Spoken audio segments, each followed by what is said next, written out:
Ini adalah G580 fully electric, iaitu sebuah model ikonik G-Wagon atau nama panjangnya Glandewagon. Model ini baru saja dilancarkan di Malaysia di hadapan TRX Mall.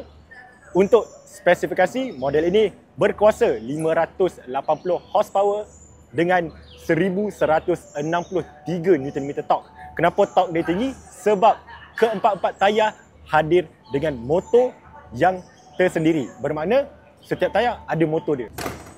Untuk rekaan memang tak tumpah seperti G-Wagon model ICE. Dan yang ini, walaupun dia tiada enjin di bahagian depan, mereka masih lagi menambah lubang-lubang angin menjadikan model ini lebih kurang model berenjin. Walaupun kuasa dia adalah lebih kurang 580 horsepower, namun Mercedes telah cut off dia punya kelajuan maksimum iaitu setinggi 180 km sejam saja. Namun kelajuan bukanlah fokus bagi G-Wagon ini. Ia lebih kepada pengalaman pemanduan, exclusivity dan juga orang yang memakainya haruslah yang lasak, terutama sekali mereka yang suka masuk off-road. Bagi bateri pula, bateri lithium ion ini berkuasa setinggi 116 kWh menjadikan pengecasan penuh 0 ke 100% menggunakan AC charging adalah selama 12 jam. Tapi untuk DC charging 10% ke 80% mengambil masa hanya 32 minit sahaja. Memang pantas. Dan untuk jarak gerak adalah sekitar 470 km menggunakan data bacaan WLTP. Dari bahagian sisi juga memang lebih kurang G-Wagon model sebelum ini. Namun ini adalah elektrik dengan cara anda boleh bezakan pada bahagian belakang tayar simpanan itu. Baiklah, untuk harga bermula daripada RM958,888.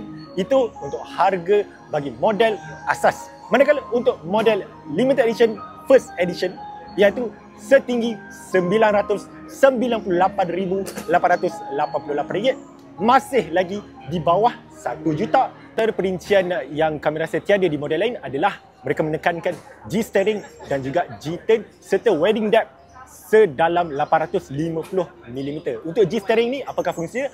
Mereka lockkan rear wheel. Jadi ketika anda nak buat pendakian atau penurunan, mereka lockkan wheel belakang menjadikan keadaan kereta lebih stabil untuk membuat selekoh ataupun ketika mendaki dan menurun bukit. Manakala untuk G-turn, mereka membuat pusingan 270 darjah tanpa menggerakkan tayar hadapan.